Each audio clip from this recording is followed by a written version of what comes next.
props to the greatest hits. This is Trash Can Tidbits. Hey there, everyone. I'm Beaton, your raccoon with a talk show, and that show is Trash Can Tidbits, where I dish out some fun pop culture facts that you might not know. Last time, I asked the question, what brand of Nike shoes did Michael Keaton's Batman wear in Tim Burton's Batman movie? The answer is Air Trainers. Producer John Peters came up with the idea to have Nike involved in the making of the movie, and the costume designer, Bob Ringwood, contacted the company themselves, and they agreed to make custom boots for Batman for free, based on their line of cross trainers.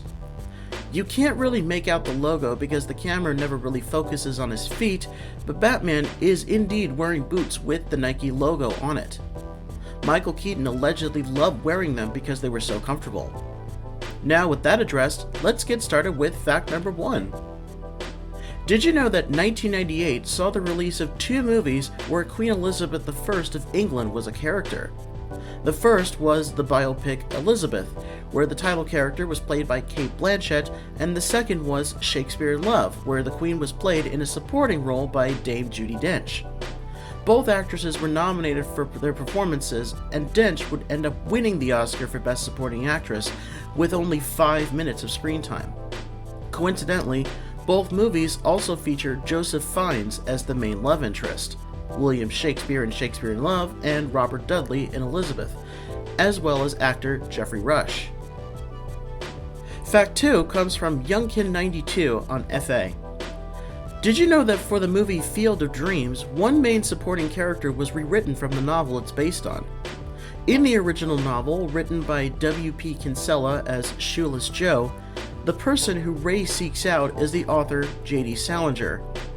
Kinsella did this without consulting Salinger, who was known for his reclusiveness, and Salinger himself, also known for his litigiousness, angrily threatened to sue if his name was used in any subsequent adaptations or other medium. So in the movie, director and writer Phil Alden Robinson decided to rewrite the character as the reclusive Terrence Mann, a black former activist and author instead. Robinson wrote the role with James Earl Jones in mind because he thought it would be fun to see Ray trying to kidnap such a big man.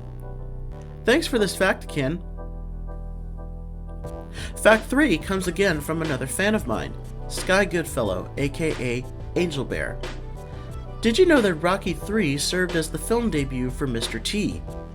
Originally starting as a professional wrestler, he was spotted by Sylvester Stallone on a TV competition show, America's Toughest Bouncer, and offered him the role of Clubber Lang, Rocky's opponent in that film.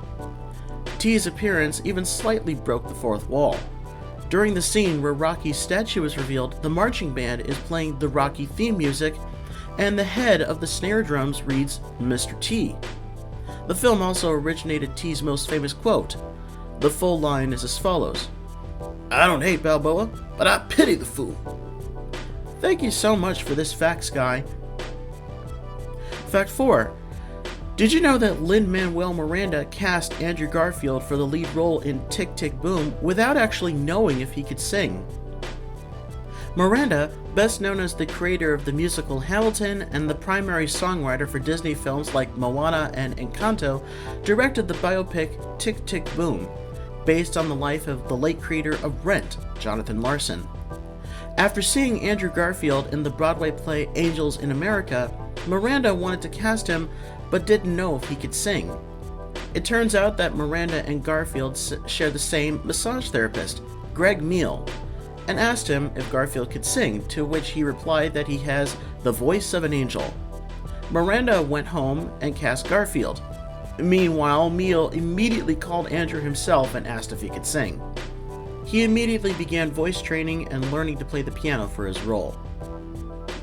Fact 5. Sticking with Rent for this next fact, did you know that one of the directors considered for directing the film version was inadvertently mentioned in the show's book? During the song Light My Candle, where the main characters of Roger and Mimi meet for the first time, Roger says a line that goes, "I hear Spike Lee's shooting down the street." Spike Lee was, in fact, one of the directors that was considered for the job of making the movie that came out in 2005, but he ultimately wasn't hired. Interestingly, the musical takes place in the late 80s, at the time when Spike Lee was making his film Do the Right Thing, so it's most likely that the song Light My Candle was making a sly reference to this. Fact 6. Did you know that Hugh Jackman was undergoing cancer treatment during the making of The Greatest Showman? During pre-production, several of the songs were being presented for a run-through of the movie's material.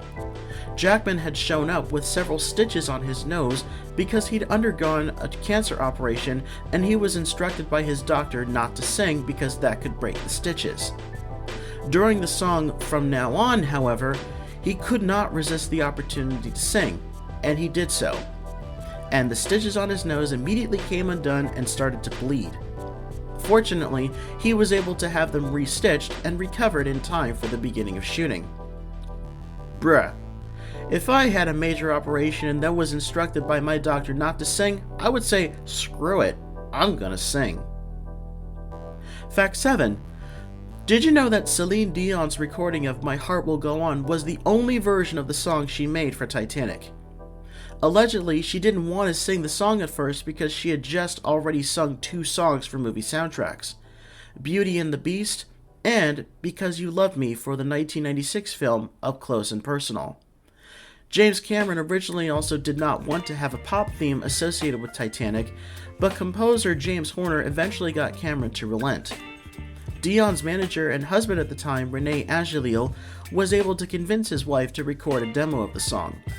That one demo eventually impressed Cameron so much that it was the only version used for the soundtrack. Studio musicians were eventually mixed with Dion's voice, and in the process, My Heart Will Go On became her signature song. Fact 8. Did you know that the Don Bluth film Rock-a-Doodle is the only film of his to feature live-action footage? It is worth noting, though, that some of his films, such as The Secret of Nim, An American Tail, and Anastasia, have featured rotoscoped animation of live-action actors to add more realism to his films featuring human characters, despite them being animated. The live-action scenes in Rock-a-Doodle were directed by Don's brother, Toby Bluth. Fact 9. Did you know that the song All Star by Smash Mouth was originally supposed to be a placeholder for the opening credits of Shrek? The original plan was to have an original song written, but test audiences loved the inclusion of All Star and it stayed in the film. Due to this, Smash Mouth themselves were hired to perform the song I'm a Believer for the end of the movie, and was also included on the soundtrack album. Like it or not though, definitely due to the success of Shrek, All Star has become one of the biggest meme songs in the history of movies. Fact 10. Sticking with Shrek for this final fact, did you know that the inclusion of the song Accidentally in Love by the Counting Crows was a last-minute addition to Shrek 2? The film's opening montage of Shrek and Fiona on their honeymoon originally had a song written by Weezer, which ended up not matching the style and quick cuts of the visuals. As a result, Weezer's song was tossed out and the Counting Crows were eventually brought on board, and their instructions were to write a song that matched the visuals beat for beat, as it was already edited together and could not be changed. Accidentally in Love ended up being that song and was ultimately nominated for an Academy Award for Best Original Song. And here's today's trivia question. One of my favorite moments from the MCU is the beginning of the first Guardians of the Galaxy movie, where Star-Lord is dancing along to the song Come and Get Your Love by Redbone. The beginning of the overall film sets up the tone where it's going to be exciting and fun, giving some real humanness to the characters as MCU films often do. Some people may not realize that the scene was originally filmed with a different song playing in the background, but that it was refilmed with the aforementioned song by Redbone. My question is, what song was originally used in the beginning of the first Guardians of the Galaxy film? And there we go for this episode. Thanks to YoungKid92 and Sky Goodfellow for providing me with some cool facts. I hope you enjoyed this episode, and definitely stay tuned for more fun content. And please don't forget to like, subscribe, share, and ring the bell to be notified for future videos. Thanks for watching, and I'll see you next time.